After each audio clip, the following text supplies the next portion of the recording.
पढ़े लिखे बच्चे जो है, जो आईआईटी में जाते हैं, आपके बच्चे खुश हैं? जो जेएनयू में जाते हैं, आपके बच्चे खुश हैं? आपके बच्चे को खुला डिस्क्रिमिनेट किया जाता है, जहाँ पर सबसे ज़्यादा सुसाइड आईआईटी में है। ये बच्चे कौन हैं? ये गरीब के बच्चे नहीं है शेड्यूल कास्ट समाज में जो सुसाइड कर रहे हैं आईआईटी में। ये सब मिडिल क्लास शेड्यूल कास्ट के बच्चे हैं, जिनको बचपन से कहा जाता जाति के बारे में बात मत करना, जय भीम जोर से मत कहना। और ये बच्चे जब पहली बार देखते हैं कि हमको जाति के नाम पर डिस्क्रिमिनेट किया जा रहा है, मार्क्स कम दिए जा रहे हैं, तो ये सुसाइड करते हैं बहुत सारे बच्चे। बाबा साहब एक ऐसे व्यक्ति है जिन्होंने बुद्धा को उस डोगमा से, उस ठंडे बस्ती से बाहर निकाला जहाँ पर बुद्धा को केवल वे ऑफ लाइफ की तरह देखा जाता। बाबा साहब ने नेपाल के अपने भाषण में और अपनी किताब, अपनी स्पीच में, बुद्धा एंड कार्ल मार्क्स में ये कहा कि ये जो मार्क्स है, जो दुनिया को आर्थिक मुक्ति का रास्ता दे रहा है, ये बुद्धा ने 2500 साल पहले कर दिया था। और वही बुद्धा को लेकिन हमने आर्थिक छोड़ के उसका केवल एक अंश लिया, वो है सांस्कृतिक अंश, जहाँ पर हमारे समाज का पढ़ा लिखा लोग बुद्धा को केवल ये समझता है कि हमको जब छुट्टी है सैटरडे संडे, मैं मेडिटेशन करूँगा, मैं मेडिटेशन करूँगी, मेरा कर्तव्य खत्म। नो, बाबा साहब ने कहा कि बुद्धा इज इकोनॉमिस्ट, जहाँ पर बाबा साहब कहते हैं कि बुद्धा ने कहा कि प्राइवेट प्रॉपर्टी नहीं होनी चाहिए, किसी एक व्यक्ति की संपत्ति नहीं होनी चाहिए, खास करके ऐसे समाज में जहाँ पर बहुत सारी विषमता है।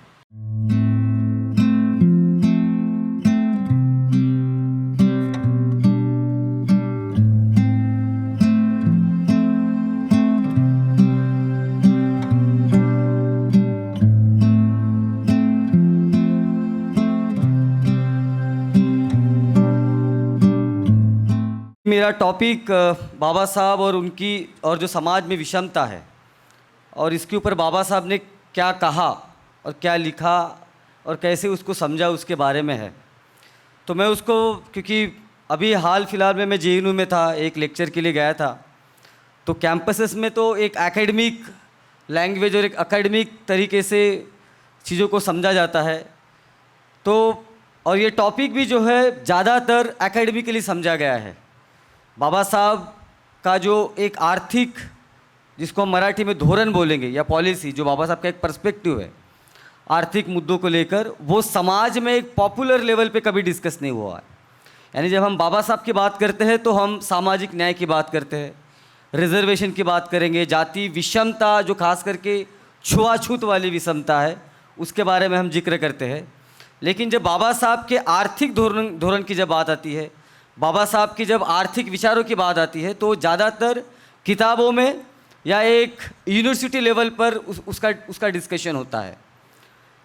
और वो डिस्कशन भी बाबा साहब को दो धड़ों में बांटने की कोशिश करता है। एक वो जहाँ पे बाबा साहब उन विचारों के पूरक है जिसको इंग्लिश में फ्री मार्केट इकोनॉमी कहा जाता, खुले बाजार की इकोनॉमी, और दूसरे वो लोग उसके बारे में बात करते हैं जो अपने आप को मार्क्सवादी कहते हैं, जहाँ पर वो लोग कहते हैं कि बाबा साहब मार्क्सवादी थे, इसीलिए उन्होंने खुले बाजार की जो अर्थव्यवस्था है उसका विरोध किया।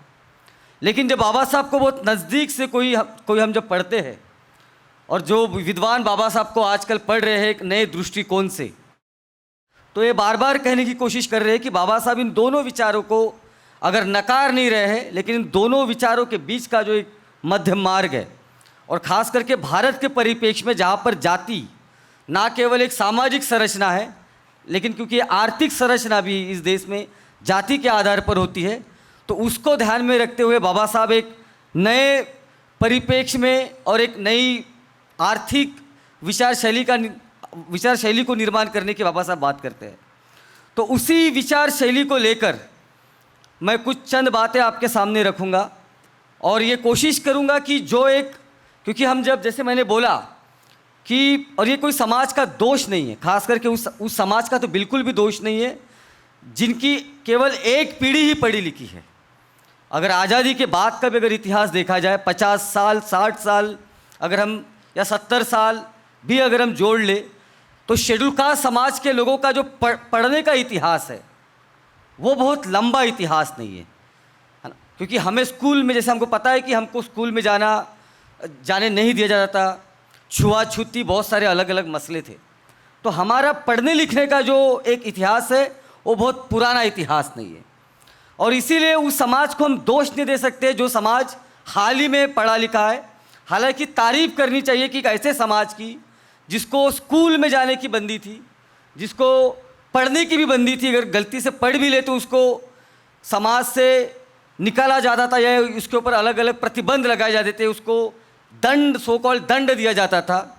वो समाज आज एक ऐसा समाज है, क्योंकि मैं महाराष्ट्र से हूँ और जब मैं दिल्ली में गया और दिल्ली में जब बहुत लोगों ने मुझे पूछा कि आप शेड्यूल कास्ट समाज में से भी किस समाज से हो, तो जब मैं अपनी जाति न बताते हुए मैंने कहा कि मैं बाबा साहब जिस समाज से थे उसी समाज से हूँ, क्योंकि कुछ लोग बहुत स्पेसिफिक जाति पूछते हैं और उन्होंने बहुत बुरे इसमें नहीं पूछा था, अपने ही समाज के थे, वो जानना चाह रहे थे।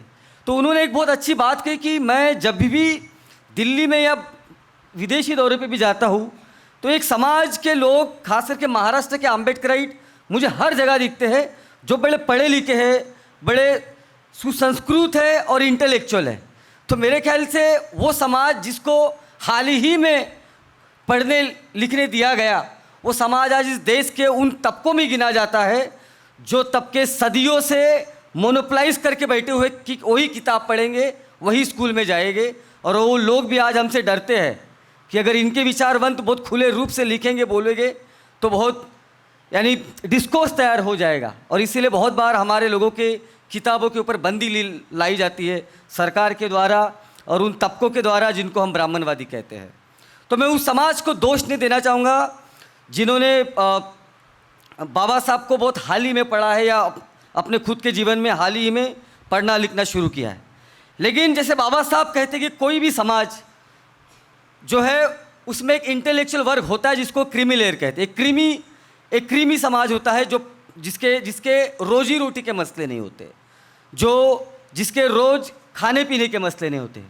अभी जिस जगह से मैं आता हूँ, मेरी बस्ती में अमूमन अभी भी यही हालात है कि लोग रोज़मर्रा की ज़िंदगी के मसलों के लेकर बहुत चिंतित है कि अगर यदि वो एक दिन काम को नहीं जाएंगे तो अगले दिन हो सकता है कि उनके घर में खाने पीने के कुछ सवाल खड़े हो जाए। लेकिन वो समाज या वो लोग जिनके पास ये मसले नहीं है, जो खा पी सकते हैं या नौकरी पे है या और भी कोई पेशे में है, उस समाज, उस ग्रुप की या उस वर्ग की ये जिम्मेदारी बनती है कि वो समाज का परीक्षण करे, समाज का स्टडी करे और अभी समाज में क्या चल रहा है उसको देखते हुए समाज में एक डिस्कोर्स तैयार करे। लेकिन ये जो डिस्कोर्स की जब हम बात करते हैं तो मुझे बहुत एक सैडली कहना पड़ता है, बड़े दुख से कहना पड़ता है कि बहुत लंबे अरसे के बाद भी जो बाबा साहब जिन बातों पर बहुत ज़ोर से बात करते थे, खास करके आप अगर जो संविधान सभा के बाबा साहब के कुछ जो भाषण है जहाँ पर बाबा साहब आर्थिक अधिकारों को लेकर बहुत चिंतित है और एक जगह बाबा साहब ये भी कहते हैं कि ये जो राजनीतिक डेमोक्रेसी है, that this political democracy will collapse if you do not achieve economic and social democracy. कि यदि हम सामाजिक, जहाँ क्योंकि बाबा साहब बोल रहे कि we are entering into the life of contradiction, हम यानी ऐसे दुनिया में प्रवेश कर रहे हैं जहाँ पर कॉन्ट्रडिक्शन है, जहाँ पर एक विरोधाभास की दुनिया में प्रवेश कर रहे हैं। जब मैं संविधान इस देश को दे रहा हूँ एक तौर पे जहाँ पे एक वोट की एक वैल्यू होगी कि एक मजदूर के वोट की भी वही वैल्यू होगी जो एक किसी धन्ना सेठ के वैल्यू वोट की भी होगी। लेकिन दूसरी ओर जहाँ पे एक आर्थिक विषमता है, जहाँ पर एक व्यक्ति जब 8 घंटे काम करता है तो वो उतने ही पैसे कमाएगा जो एक दूसरा व्यक्ति 8 घंटे काम करता है उतना कमाएगा, ये कोई सुनिश्चित नहीं कर सकता। जहाँ पर समाज का एक व्यक्ति ऊपर है और एक व्यक्ति नीचे है, जहाँ पे समाज का एक व्यक्ति मंदिर जा सकता है और दूसरा मंदिर के बाहर ही उसे खड़े रहना है, ऐसी हालत है। और जब तक ये जो दो बातें सामाजिक और आर्थिक, इनमें अगर समता नहीं आती है तो ये जो राजनीतिक डेमोक्रेसी है, ये जो पॉलिटिकल डेमोक्रेसी है, ये कोलैप्स होगी, ये बाबा साहब खुद कहते हैं। लेकिन उसके बाद में हम ये देखते हैं कि पूरे भारत में और ख़ास करके जब हम हमारे समाज के राइटर्स, पोएट, इंटेलेक्चुअल्स, एकेडमिशियन जब इनकी सब बातें करते हैं तो मुझे लगता है कई हद तक एक जिम्मेदारी से वो थोड़ा, या फिर इस जिम्मेदारी को हमने ठंडे बस्ते में डाल दिया जहाँ पर बाबा साहब हमारे समाज में आर्थिक सवाल, हमारे समाज के आर्थिक सवालों पे बात करते हैं। क्योंकि हम ज़्यादातर अभी देखते हैं कि हम जयंती मनाते हैं, बिल्कुल मनानी चाहिए, क्योंकि हमको पता है कि हमारे लोगों को आज भी गांव में बाबा साहब का स्टैचू लगाने के लिए भी, अगर महाराष्ट्र में नहीं तो भारत के किसी और कोने में, और महाराष्ट्र में अगर विदर्भा में नहीं तो मराठवाड़ा में और बहुत जगह पे अभी भी हमारे समाज के लोगों को जिसको सेलिब्रेशन करने के लिए जगह कि यदि हम हमारे समाज में चाहते हैं कि एक पब्लिक स्पेस हमारा हो, ये पब्लिक स्पेस मिलने के लिए भी बहुत हमने संघर्ष किया हुआ है। जो पश्चिमी राज्यों में जिस तरह की आर्थिक विषमता है उस तरह की यह आर्थिक विषमता नहीं, ये बहुत अलग है। तो ये किस तरह की आर्थिक विषमता है? अगर पूरे दुनिया का, खास करके पश्चिमी देशों का अगर आप अध्ययन करते हैं तो ये पाते हैं कि जब वहाँ पर जो मजदूर तबका है, जो ज़मीन पे काम कर रहा है, जो फैक्ट्रियों में काम कर रहा है, जो कारखानों में काम कर रहा है, उसके बीच में कुछ विचारों को पिरोया गया। और वो विचार ये था कि यदि मजदूरी आपकी है, अगर 12 घंटा आप यदि काम करते हैं तो आपका जो प्रोडक्शन है, जो चीज़ें उससे बन रही है, उससे जो प्रॉफिट आपके मालिक को मिल रहा है, उससे बराबर का हक आपका है। और एक बहुत बड़ी मूवमेंट अलग अलग विचारधाराओं की पश्चिमी देशों में चली, खास करके मार्क्सवादी मूवमेंट को मैं कहूँगा वो चली। और पश्चिमी देशों में कई हद तक एक क्रांति की भूमिका उन्होंने ली, जहाँ पर उन्होंने वहाँ की सरकारों को कहा कि यदि आप हमें इक्वल ट्रीटमेंट नहीं देते हैं, यदि आप हमारे अधिकारों को सुनिश्चित नहीं करते तो ये क्रांति हो जाएगी।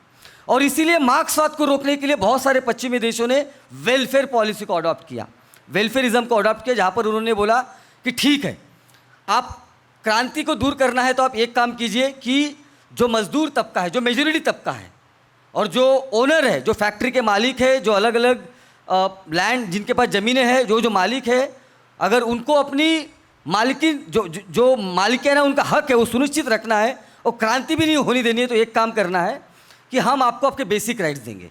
आपको जो है, अगर कोई अगर अनएम्प्लॉयड है तो उसको बेकारी भत्ता देंगे, आपको कॉलेज स्कूल में पैसा नहीं लगेगा, एजुकेशन फ्री देंगे, आपको आपके जो आप काम करते हैं उसका मिनिमम रोजी देंगे। तो आपको कोई डिस्कंटेंट नहीं है, तो आपको कोई परेशानी नहीं है, इसलिए अभी सब सही चलेगा। और ये चला भी, पश्चिमी देशों में चला, और कुछ देशों में क्रांति भी आई, जहाँ पर एक दूसरी दुनिया चेंज हुई।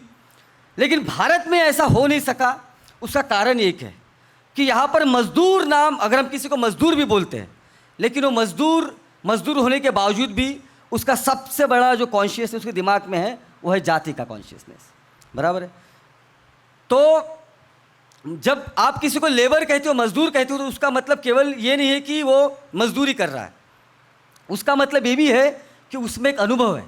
और अनुभव इस बात का है कि जब मैं 8 घंटे पसीने से मजदूरी कर रहा हूँ तो मेरा कुछ हक है, लेकिन जाति इस हक को नकारती है। अगर आप बाबा साहब को बारीकी से पढ़ते हैं तो जाति ये है that there is no idea of labour, caste is about ritual duty. अगर आप मेरे घर में काम कर रहे हैं, मैं ज़मींदार हूँ, तो आप अगर आज के तारीख में अगर मैं किसी नौजवान को पूछूं कि आप अगर मेरे घर में काम कर रहे हैं, मैं ज़मींदार हूँ, तो आप क्या अपेक्षा करते हो, तो यह अपेक्षा करेगा कि मैं उसकी रोजी दूंगा, 50 रुपये, 100 रुपये, 200 रुपये, राइट। लेकिन जाति ये कहती है कि काम जो लेबर है वो रिचुअल ड्यूटी है। आप मातंग है, आप महार है, आप चमार है, आप दुसाद है, आप पासी है, तो आप जब मेरे घर में काम कर रहे हो, आप लेबर परफॉर्म नहीं कर रहे हो, आप लेबर नहीं कर रहे हो, आप रिचुअल ड्यूटी एंड जाति का कर्तव्य का पालन कर रहे हो। क्योंकि आपको जो काम दिया गया है ये भगवान के द्वारा आपको सजा दी गई है, ये शास्त्रों में लिखा हुआ है कि आप जो काम करोगे, इसीलिए तो ये सजा है, ये शास्त्रों में लिखा हुआ है। इसलिए जाति में लेबर का आइडिया नहीं है। अगर वही मजदूर के पश्चिमी देश में काम कर रहा है, तो जब वो काम कर रहा है, गड्ढा खोद रहा है या कुआं खोद रहा है या खेत में काम कर रहा है, तो वो इस हिसाब से काम कर रहा है, या उसका मालिक भी उसको इस हिसाब से देख रहा है कि ये लेबर कर रहा है। लेकिन जाति में ये है कि आप लेबर नहीं कर रहे हो, आप जाति का कर्तव्य का पालन कर रहे हो, और बहुत लंबे अरसे तक ये चला। इसीलिए जाति में कभी भी अगर आपने मेरे घर में काम किया, आप मातों को आपने मेरे मंदिर के सामने बाजा बजाया, तो मैं आपको गेहूँ दूंगा, मैं आपको थोड़े चावल दूंगा। आपने मेरे घर की शादी में पूरा तामझाम किया, मंडप बांधा, झाड़ू मारा, सब कुछ किया, जंगल से लकड़ियाँ तोड़ के लाई, ये सब का मैं आपको क्या दूंगा, थोड़ा अनाज दूंगा, और जब पूरी शादी निपट जाएंगी तो बचा हुआ खाना आपको दूंगा। तो जाति का ये स्वरूप बहुत लंबे समय तक रहा। इसलिए जाति जो है बहुत माइन्यूट रेगुलेशन है, छोटे लेवल पे रेगुलेशन करता है ना। इसीलिए तो वो क्या रेगुलेशन है कि आप खाना कैसे खाओगे, कि आप जैसे आप घी नहीं खा सकते हो। अभी भी अगर आप, जैसे मैंने बोला, महाराष्ट्र में तो बहुत जगह ऐसा होता है कि आप मूछ नहीं रख सकते हो, आप अच्छे कपड़े नहीं पहन सकते हो। तो जाति वो छोटी छोटी बातों को रेगुलेट करता है कि आप किसके साथ शादी करोगे, आप किस किस जगह पे बैठोगे। आप चौक में नहीं बैठ सकते हो, आपको चौक के बाहर बैठना पड़ेगा। आपके घर जो है गांव के मुख्य जगह पे नहीं होगे तो गांव के बाहरी दिशा में होगे। मैं मराठवाड़ा में जब था फील्ड वर्क करने, तो मुझे बहुत आश्चर्यचकित हुआ कि मेन रोड, डांबर का जो रोड है, मैं पूछ रहा था लोगों को, इसको आप क्यों गांव रास्ता नहीं कहते हो? ये तो सबसे अच्छा रोड है, बाकी तो मिट्टी का रोड है। लेकिन आप उसी को गांव रास्ता कहते थे वो लोग, जो रास्ता मराठों के घरों के पास से जाता था, वही गांव रास्ता था। और जब मैंने वहाँ पे स्टडी किया 2 महीना रह के उस गांव की, तो पता चला उसको गांव रास्ता क्यों कहते हैं और इसको गांव रास्ता क्यों नहीं कहते। हालांकि जो शेड्यूल कास्ट कम्युनिटी के घर है वो गांव के बाहर थे, जहाँ से मेन रास्ता निकल रहा है। तो मुझे लगा कि यही गांव रास्ता होगा, पहले मुझे ऐसा लगा। तो अभी कुछ चीज़ें, बहुत सारी चीज़ों में बदलाव हुआ है, लेकिन बहुत सारी चीज़ें अभी भी बदली नहीं है। तो जाति हो सकता है कि अभी शहरों में छुआछूत की तरह पे आपको नहीं दिखेंगी कि आपके साथ कोई छुआछूत नहीं करता, लेकिन जाति का जो इकोनॉमिक स्वरूप है, जहाँ पे वो लेबर नहीं मानता है, वो स्वरूप आज भी जिंदा है। हो सकता है कि वो डायरेक्टली आपको नहीं दिखता है, लेकिन इनडायरेक्टली दिखता है। वो इनडायरेक्टली आपको कैसे दिखता है? तो इनडायरेक्टली आपको ऐसे दिखता है कि इस देश की जो इकोनॉमी है, 90% से ज़्यादा भारत की इकोनॉमी इनफॉर्मल इकोनॉमी कहा जाती है। अगर वो इनफॉर्मल है, इसका मतलब उसमें कोई फॉर्मेलिटी ना, उसमें सरकार का कोई नियंत्रण है, ना उसमें इस देश के जो लोग उसमें काम कर रहे हैं उनका कोई नियंत्रण है। तो आपका छोटा फैक्ट्री वाले से लेके आपका ये जो थिएटर वाला है, बेकरी वाला है, आइसक्रीम वाला है, जो बड़े आइसक्रीम पार्लर वाला है, या ये होटल इंडस्ट्री है, ये कोई फॉर्मल इंडस्ट्री का पार्ट नहीं है। इसलिए आप देखते हो, अगर आपके वर्धा में किसी से बात कर लो, किसी मजदूर से, और ज़्यादातर हमारे समाज के लोग हैं, आदिवासी है जैसे मैंने बोला, और वो ओबीसी जिनके पास ज़मीन नहीं है, जिसको एक तरीके से लोअर ओबीसी कहा जा सकता है, उनको पूछो तो 12 घंटा काम करता है। अगर सरकारी स्टैंडर्ड या सरकारी नियम से देखा जाए तो वो 12 घंटा काम नहीं करना चाहिए। जैसे बाबा साहब जब खुद लेबर मिनिस्टर थे, हमको पता है, उन्होंने जो काम करने का अवधि है उसको 8 घंटे तक सीमित किया। वो 12 घंटा काम करता है। और जब वो एक कॉन्ट्रैक्ट में लिखता है तो उसका अगर आप कॉन्ट्रैक्ट पढ़ेंगे, जो मालिक, खास करके ये जो बनिया है इस देश का, और मैं जाति का नाम लेकर बोलता हूँ क्योंकि आंकड़े यही कहते, इस देश का बनिया, इस देश का ब्राह्मण, और जो इस देश के ज़मींदार जो लोग हैं, इनके ये सब दुकानें, ये सब इनका एकदम एक राजस्व है, इनका एक कारोबार है। ये कॉन्ट्रैक्ट लेते हैं इनसे। क्या उस कॉन्ट्रैक्ट में क्या लिखा रहता है कि आपको बोनस मिलेगा, आपको इंश्योरेंस मिलेगा, आपको सब कुछ मिलेगा। अभी ये जो व्यक्ति है, अगर ये पढ़ा लिखा भी है, थोड़ा बहुत उसको पता है, फिर भी वो साइन करता है क्योंकि उसको पता है that there is no alternative, और कोई ऑल्टरनेटिव नहीं है। तो मुझे मेरे घर को यदि चलाना है, बीवी बच्चों को पालना है, तो मुझे इस कॉन्ट्रैक्ट पे सिग्नेचर करना ही पड़ेगा। और उस कॉन्ट्रैक्ट में वो सिग्नेचर जब करता है तो वो केवल उसके बीच में वो जो कि वो 8 घंटा काम करेगा, कॉन्ट्रैक्ट में लिखा है, लेकिन वो 12 घंटे काम करता है। साथ ही साथ उसमें एक ये भी है कि कब आपका मालिक आपको गाली देगा और आपको सुनना पड़ेगा, ये भी उसको पता ये होने वाला है जब वो एक जगह से दूसरी जगह काम करे। और ये अगर आप पूरा, क्योंकि हम अभी हमारा संगठन मजदूरों के बीच में काम करता है, और ख़ास करके महिला मजदूरों के बीच में हम लोग काम कर रहे हैं, तो हमें पता है कि कितनी बुरी हालत है। लेकिन जैसे मैंने बोला, बहुत ताज्जुब और बहुत दुख की बात है कि हमारे समाज में इन सवालों को, जैसे मैंने कहा कि वामपंथी वाले सवालों को कह के इसको ठंडे बस्ते में डाला दिया जाता है, राइट। तो जैसे मैंने कहा कि बाबा साहब को ये बात पता थी, और इसीलिए बाबा साहब ने उस समय में ये सलूशन दिया था, जो अपने ज़मीन जो स्मॉल होल्डिंग करके बाबा साहब एक पेपर लिखते हैं, उसमें बाबा साहब ये कहते हैं कि भारत की सबसे बड़ी आबादी ये ज़मीन पर निर्भर है। इसीलिए यहाँ पे जो खेत और जो ज़मींदार है वो कुछ जाति के लोग हैं, और ज़्यादातर शेड्यूल कास्ट, शेड्यूल ट्राइब, खास करके शेड्यूल कास्ट जो समाज के लोग हैं वो लैंडलेस लेबरर हैं, जिनके पास ज़मीन नहीं है, दूसरों के ज़मीन पे काम करते हैं। इसलिए बाबा साहब कहते हैं कि कॉपरेटिव फार्मिंग होनी चाहिए, कि एक सामूहिक फार्मिंग होनी चाहिए, कोई एक व्यक्ति एक ज़मीन के टुकड़े का मालिक नहीं होना चाहिए। और जो खेती, जो व्यवसाय है, वो सरकार के अधीन होना चाहिए। सरकार, जो state, Indian state should control पूरा फार्मिंग। और तीसरा बाबा साहब कहते कि उसका इंडस्ट्रियलाइजेशन होना चाहिए, उसका आधुनिकीकरण होना चाहिए, उसमें जो संसाधन जो लगते हैं वो आधुनिक होने चाहिए, और संसाधन सरकार ने देने चाहिए, ताकि ये जो रोजी रोटी का सवाल है वो भी हटेगा, आपका प्रोडक्शन का कैपेसिटी है वो भी आगे बढ़ेगा। साथ ही साथ बाबा साहब ये भी कहते हैं कि जहाँ जहाँ पर सरकार पहुंच नहीं सकती है, वो वहाँ पर जो प्राइवेट प्लेयर है, आज का अडानी अंबानी जिसके हम नाम सुनते हैं, इनको वो बिजनेस दे दे। लेकिन वो बिजनेस ना दे जो मुख्य बिजनेस है इस देश के, वो बिजनेस केवल और केवल सरकार संभाले। और इसी पॉलिसी से कुछ दशक भारत देश चला, और इसीलिए इस सभागृह में भी कुछ लोग बैठे होंगे, उनका उन्होंने फ़ायदा उठाया, हम सब ने फ़ायदा उठाया। वो क्या था? वो ये था जिसको हम नवरत्न, अभी हम आने के पहले डिस्कस कर रहे थे, जो कंपनियां हैं कि आपकी कोल की कंपनीज होगी, कोल फैक्ट्रीज हो गई, आपके खनिज को लेकर जो इंडस्ट्रीज़ है, और भी बाकी जो मेन जो जिसको हम कहते हैं इम्पोर्टेंस, जिसका भारत के कैपिटल यानी भारत की जो प्रोडक्टिविटी बढ़ाने में जिसका योगदान सबसे ज़्यादा, ऐसे जो इंडस्ट्रीज़ है इसको भारत सरकार ओन करे, भारत सरकार चलाए। और जब ये चलाएगा तो ये एम्प्लॉयमेंट देगा, और जब एम्प्लॉयमेंट देगा तो भारत के संविधान के हिसाब से देगा, जो आरक्षण, जिसको हम सो कॉल्ड आरक्षण कहते हैं, जो रिप्रेजेंटेशन का मसला है। इसलिए शेड्यूल कास्ट को 17% देगा, आदिवासियों को जो है 7-8% देगा, ओबीसी को 27%, ये लागू करके वो करेगा। ये बाबा साहब का कहना था कि एक तो एम्प्लॉयमेंट भी आप जनरेट करोगे और ऐसे समाज को एम्प्लॉयमेंट दोगे जिसको सदियों से बाहर रखा गया हुआ।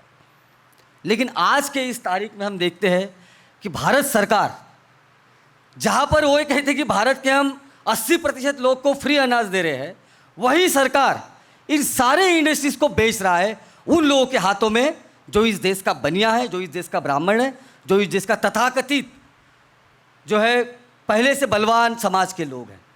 और बहुत साफ तरीके से हो रहा है। और जब प्राइवेटाइजेशन उसका होगा तो वो वहाँ पे अपने बेनिफिट के लिए, अपने प्रॉफिट के लिए कम लोगों लगाएगा और ज़्यादा प्रॉफिट कमाएगा।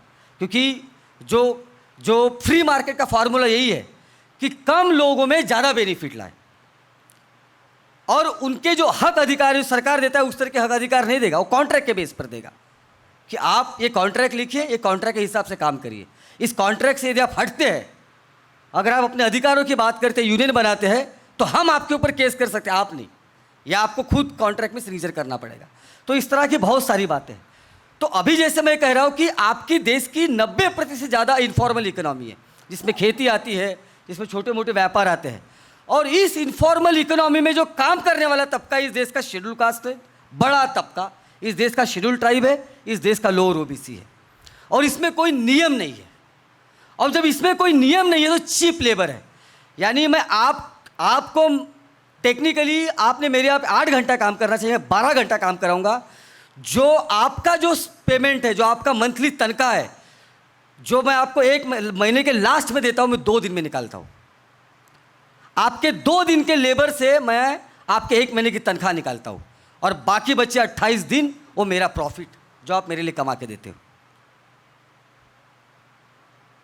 जो डोमेस्टिक हमारे समाज की महिलाएं जो किसी और के घर में काम करती है, तो झाड़ू लगाती है, पोछा लगाती है, बर्तन मांजती है, उनके बच्चों को देखती है, निगोशिएशन होता है। क्या निगोशिएशन है कि यदि आप 400 लेगी तो मेरे घर में काम कर सकती है। वो बोलेगी 400 तो बहुत कम है, 500 चाहिए। वही वो कॉलोनी की लेडी आदमी जब मॉल में जाएगा तो निगोशिएट नहीं करेगा, भले वो कपड़ा 2 दिन बाद फट जाए या उसने जो चीज़ खरीदी 2 दिन बाद टूट जाए, लेकिन जो मॉल में प्राइस है वही कहेगा। तो वो फॉर्मल इकोनॉमी का पार्ट है, जहाँ पे प्राइस मेंशन है, आप प्राइस को चेंज नहीं कर सकते हो, ना निगोशिएट कर सकते हो। लेकिन ये जो इनफॉर्मल इकोनॉमी है, तो आप अपने सब्जी वाले से निगोशिएट कर सकते हो, उसको बोल सकते हो कि आप 5 के नहीं 2 की दो। आप पंचर वालों से निगोशिएट कर सकते हो, आप अपने काम वाले बाई से निगोशिएट कर सकते हो, आप अपने हाथ रिक्शा चालक से निगोशिएट कर सकते हो। तो ये जितने भी लोग हैं जो सर्विस दे रहे हैं आपको, आप अपनी स्त्री वाले से निगोशिएट, ये कौन लोग हैं? ये इस देश का जिसको आप बहुजन कहते हो, SC ST OBC, और रिपीट करूंगा, वो ओबीसी जिसके पास जमीन नहीं है, खासकर ये वो है। तो आपका लेबर जो है, हमारा लेबर चीप लेबर है, जिसकी कोई कीमत नहीं है। और जब इसकी कोई कीमत नहीं है, इसका खाली प्रॉफिट इससे मुझे मिल सकता है। आप इतना भी नहीं कमा सकते हो आज के इस तारीख में, जहां पर आप अपने बेटी बेटा को एक अच्छी स्कूल में पढ़ा सकते हो। आप इतना भी नहीं कमा सकते हो। अगर आप उनको अच्छा पढ़ाना चाहते हो तो फिर आपको 12 नहीं, आपको कम से कम 20 घंटा काम करना पड़ेगा, या आपके घर के सभी को काम करना पड़ेगा थोड़ा। अगर आप ये नहीं करते हो तो इसका मतलब आज के इस तारीख में इस देश की सरकार इनडायरेक्टली ये कह रही है कि आपको जीने का कोई अधिकार नहीं है। खास करके आपको इज्जत से जीने का कोई अधिकार नहीं है, शांति सुख से जीने का कोई अधिकार नहीं है। आप केवल जी रहे हो। और हर शासक जमात को बड़ा वो तबका चाहिए जो चीप लेबर हो, जो आवाज़ ना उठाए। और आज वो बड़ा तबका उनके पास है। आज वो बड़ा तबका SC ST OBC का बड़ा तबका उनके पास है, जो उनके घर में 500 रुपये मंथली के हिसाब से पोछा लगाता है, जो उनके दुकानों में 12 घंटे काम करता है 2000 रुपये में, 3000 रुपये में।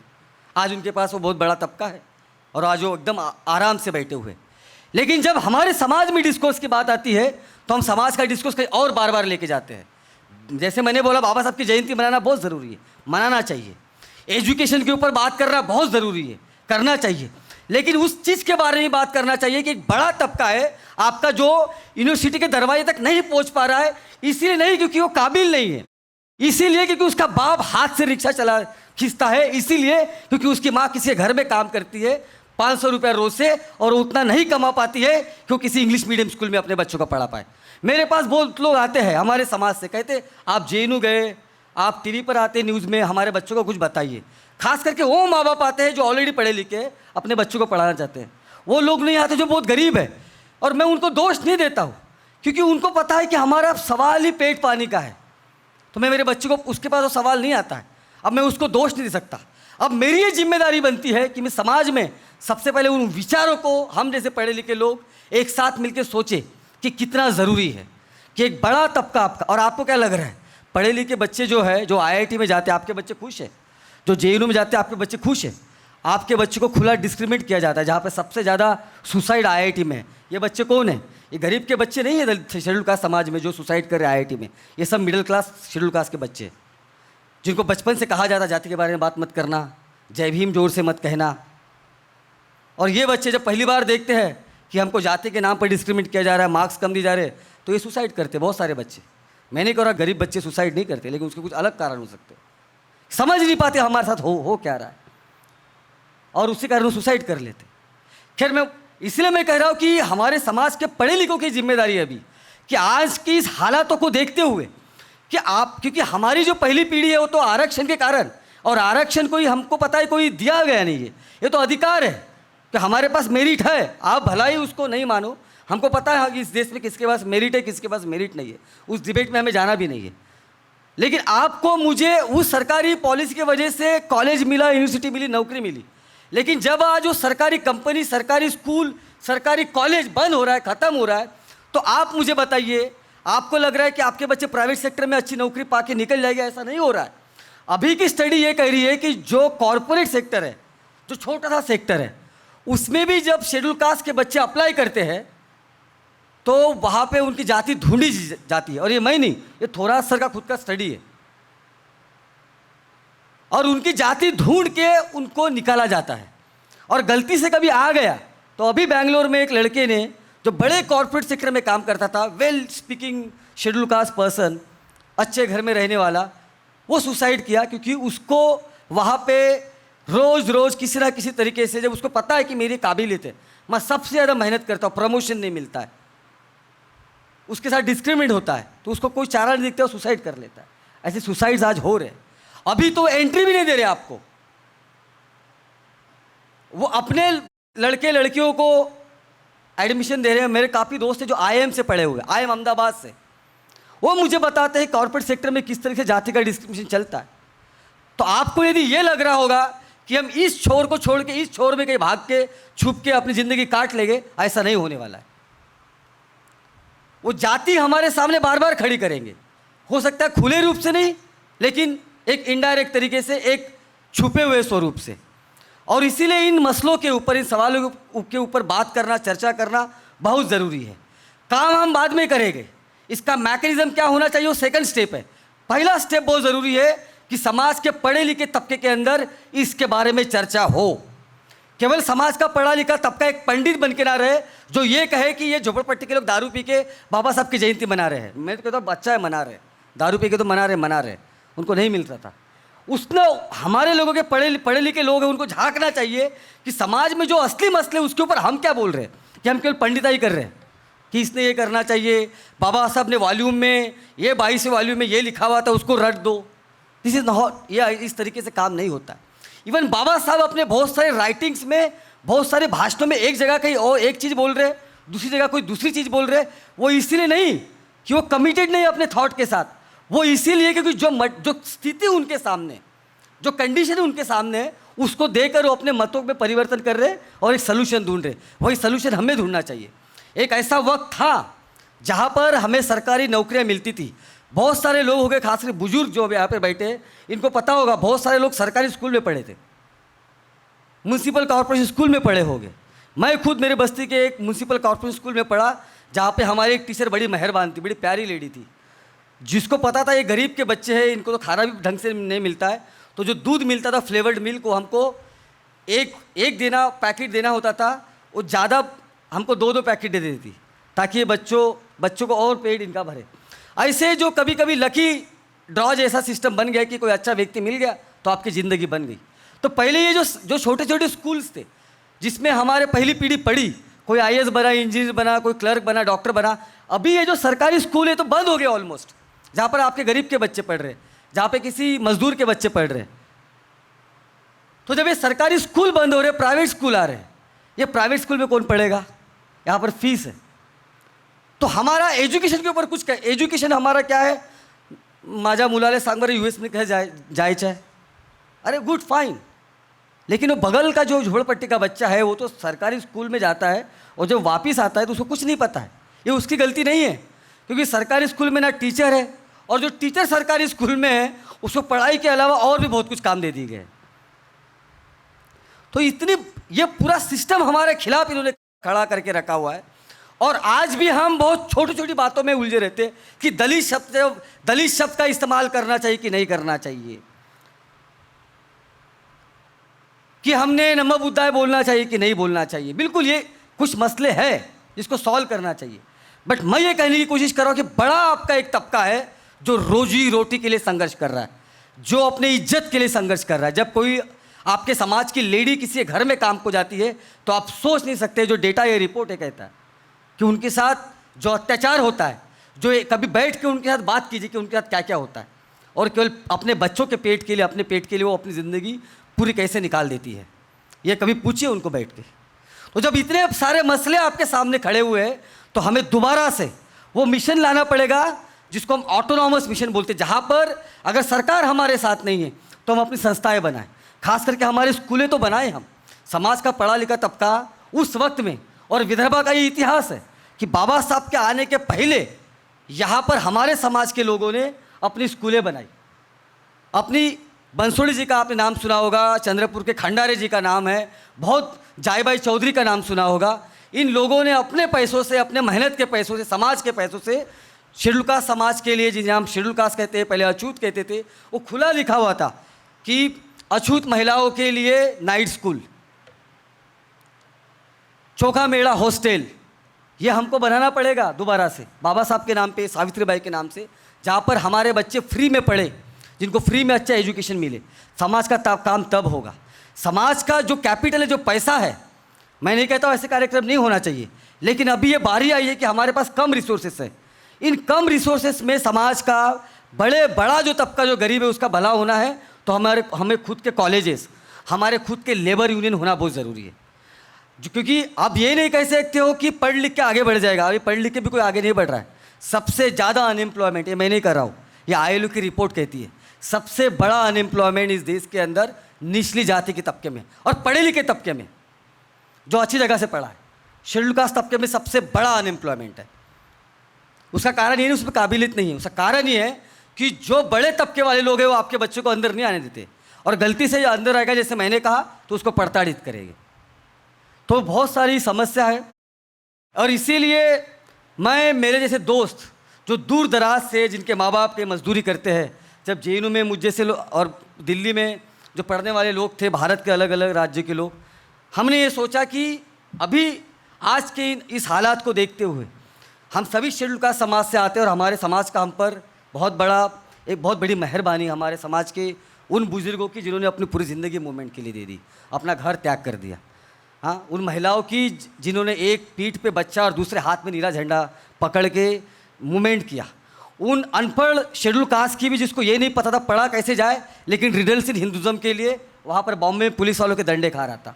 इन सभी का हमारे ऊपर बहुत एहसान है और इसीलिए बहुत सोच समझ के पढ़ लिख के हमने तय किया कि पूरे भारत में अगर एक बड़े तबकों को नहीं तो खास करके शेड्यूल कास्ट के और गरीब तबकों के लिए एक संगठनात्मक काम खड़ा किया जाए, एक कैडर बेस्ड मूवमेंट खड़ी की जाए, जहाँ जिसका लक्ष्य ज़्यादातर कल्चरल नहीं, सांस्कृतिक बहुत लोग काम कर रहे हैं, लेकिन आर्थिक हो, सामाजिक हो, राजनीतिक हो, और एक कैडर बेस्ड मूवमेंट खड़ी की जाए। और इसीलिए हमने all India independent schedule caste association का निर्माण किया, जो पूरे भारत में धीरे धीरे फैल रहा है। अभी मैं दिल्ली से आया हूँ, तो दिल्ली का हमारा स्टेट कमेटी बना। मैं भी हिमाचल और बिहार जा रहा हूँ, जहाँ पे लोग बुला रहे हैं कि आपने चालू किया, यहाँ पे बहुत ज़रूरी है, क्योंकि वहाँ पे हमारे समाज की स्थिति ज़्यादा बुरी है। और महाराष्ट्र में खास करके विदर्भ और मराठवाड़ा में काम कर रहे हैं, क्योंकि विदर्भ के खास करके गाँवों में और बस्तियों में और मराठवाड़ों के गाँवों में बस्तियों में हमारे समाज की क्योंकि ज़मीनें नहीं है गाँव में, तो स्थिति सबसे ज़्यादा बुरी है। और इसीलिए हम धीरे धीरे इस मूवमेंट में लगे हुए हैं, लोग धीरे धीरे जुड़ रहे, कार्रवाई धीरे धीरे आगे बढ़ रहा है। मैं अपनी आखिरी बात ख़त्म करते हुए, जैसे मैंने कहा कि मैं कोई यहाँ पे आपको लेक्चर देने नहीं आया हूँ, लेकिन एक तरीके से आपके साथ संभाषण करने आया हूँ। कुछ बातें जो मुझे दिल में खटकती है वो बताने आया हूँ, और कुछ बातें जो हो सकता है कि आपके दिल में खटकती है, आपसे बाद में सुनना भी चाहूँगा। तो आखिरी 2 बातें बोल के मैं अपनी बात ख़त्म करूँगा।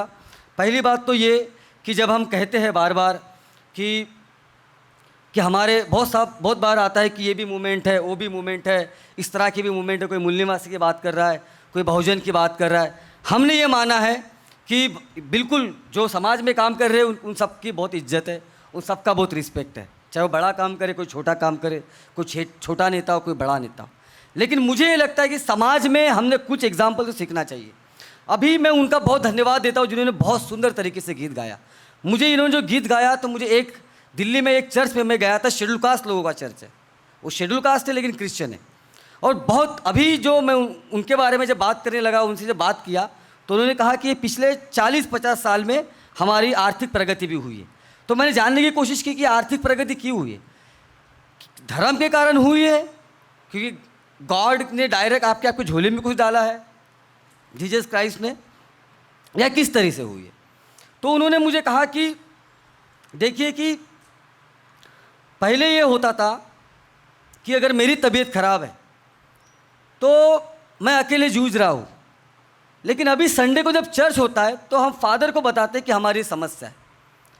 और क्योंकि हम एक ही भगवान को मानते हैं, क्रिश्चियन है हम लोग, तो हर संडे जिसको प्रॉब्लम होता है फादर अनाउंसमेंट करते हैं, और वो कहते हैं कि गॉड के नाम पे आप सभी को कंट्रीब्यूट करना पड़ेगा, चंद रुपए, चंद पैसे, ताकि इस व्यक्ति जो बीमार पड़ा हुआ है, इस घर का व्यक्ति, उसके अस्पताल के इलाज के लिए चला जाए।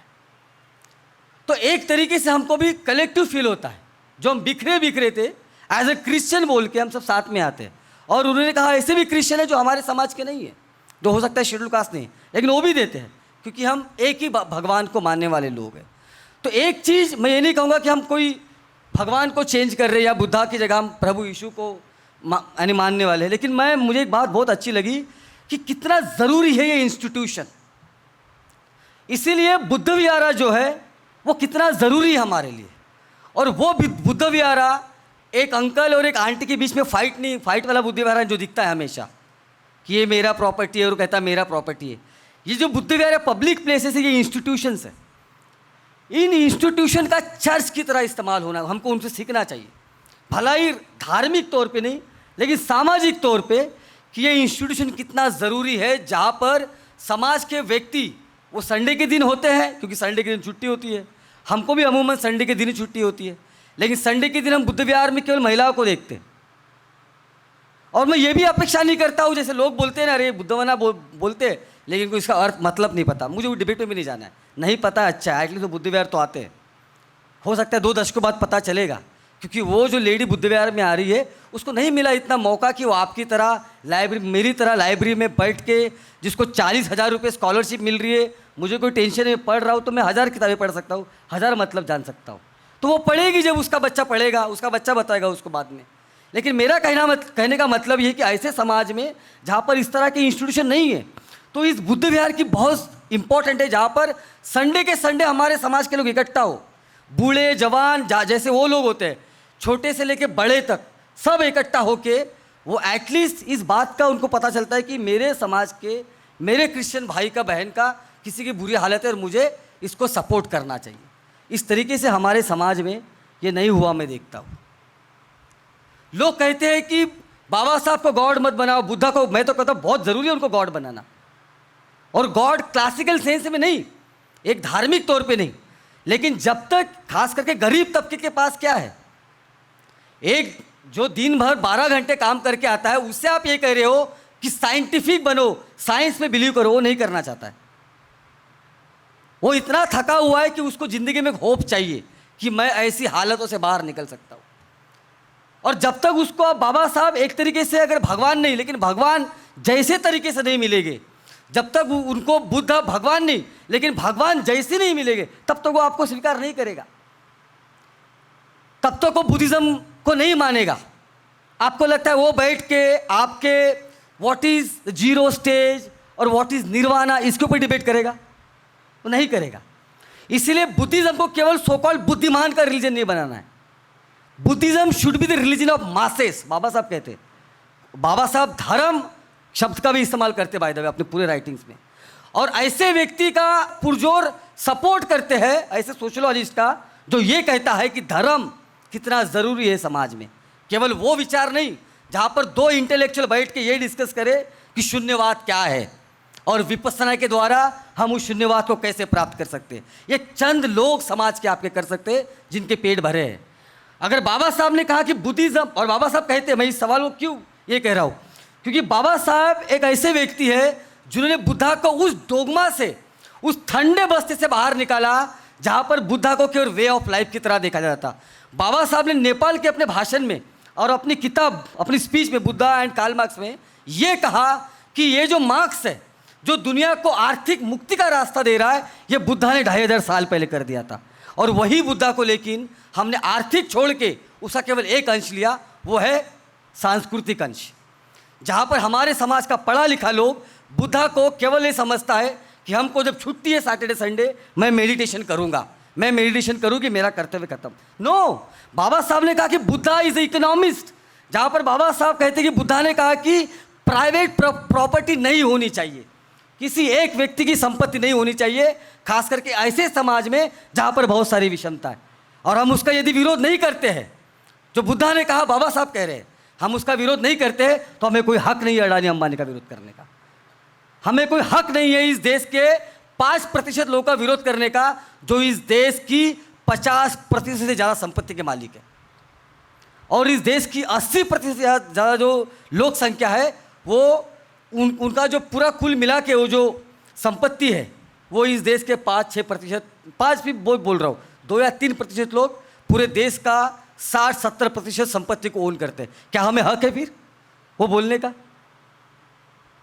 हमें हक तभी है जब हम बाबा साहब को सही मायने में, जैसे बुद्धा को, जैसे मैंने कहा कि उस ठंडे बस्ते से बाहर निकालते हैं, जहाँ पर बाबा साहब ने निकाला नेपाल में, और बोला कि बुद्धा केवल एक ऐसे धार्मिक व्यक्ति नहीं है जो आंख लगा के मेडिटेशन करने की बात करते हैं।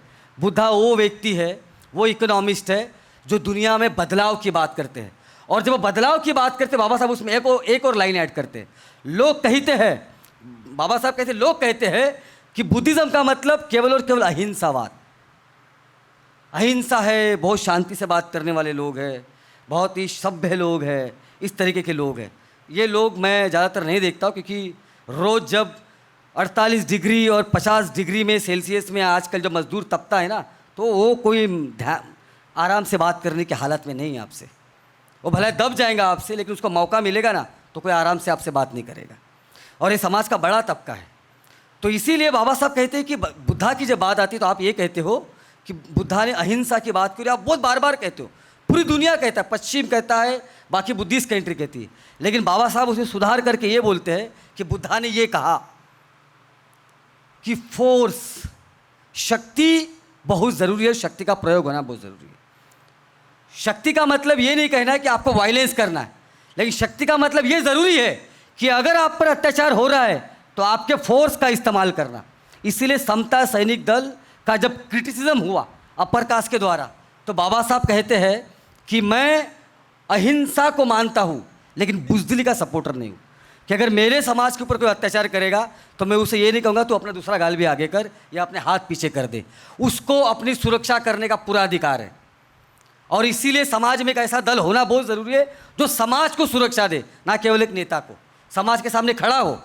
और उसी आधार पर बाबा साहब ये कहते हैं कि बुद्धा इसीलिए बैठे हुए नहीं है, इसलिए बुद्धा वो चलते हुए बुद्धा है जो समाज में आर्थिक विषमता को दूर कर रहे हैं। इसलिए वो बुद्धा है जो अगर आज के तारीख में मैं कहूँ कि मैं बुद्धा को वहाँ देखना चाहूँगा जहाँ पर वो नाके पे, जहाँ पे मजदूर इकट्ठा होता है, वो मजदूर जो 40, 50, 100 रुपये के लिए तड़पता है, वो मजदूर मैं चाहूँगा कि ये कहे कि बुद्धा ने कहा हुआ है कि आपकी इक्वल मजदूरी मिलनी चाहिए। ये इंटरप्रिटेशन बुद्धा का होना चाहिए, नहीं कि वो बुद्धा का इंटरप्रिटेशन होना चाहिए कि संडे को जब छुट्टी है तो जाके कहीं विपස්සना करे। ये बुद्धा का रियल इंटरप्रिटेशन नहीं है। बुद्धा का रियल इंटरप्रिटेशन है कि इस देश में समता लाना, आर्थिक समता लाना, सामाजिक समता लाना। इसी के साथ अपनी बात ख़त्म करता हूँ और एक चंद आखिरी में बात कहूँगा कि बहुत सारे लोग आएंगे, जैसे मैंने कहा कि हमारा काम बहुत ही छोटा काम है और केवल शेड्यूल कास्ट समाज के लिए काम है। तो हमें कोशिश करते हैं कि शेड्यूल कास्ट के मसले क्या है, उनके हालात क्या है, इसके ऊपर काम किया जाए बस। और इसीलिए मैं कहता हूँ कि आजकल बहुत लोग, हमारे बाहर समाज के लोग हमारे समाज का नाम लेके, बाबा साहब का नाम लेके तारीफ़ों के फूल बांटते हैं या समाज का नेता बनना चाहते हैं। लेकिन मैं और हमारे समाज के भी खास करके वो तबके के लोग आजकल नेता बनना चाहते हैं जिनको नेतागिरी एक शौक़ लगता है या लगता है कि इससे कुछ हमारा करियर बन जाएगा। लेकिन मैं ये कहता हूँ कि समाज के वो तबके के लोग, खासकर गरीब समाज के लोग जो मजदूरी करते हैं, चाहे गाँव में या शहरों में, उस समाज से हमारे समाज के नेता, और जब मैं नेता बोल रहा हूँ उसमें केवल आदमी की बात नहीं कर रहा हूँ, लड़के या की बात नहीं कर रहा हूँ, मैं कह रहा हूँ कि हमारे समाज के महिलाएं भी, कि उनका एक रिप्रेजेंटेशन आगे हमें देखना बहुत ज़रूरी है। इसलिए क्योंकि मैं कहता हूँ कि जब दर्द हमारा है, जब सदियों का संघर्ष भी हमारा है, तो मुझे लगता है कि ये स्टेज भी हमारा होना चाहिए और नेता भी हमारा होना चाहिए।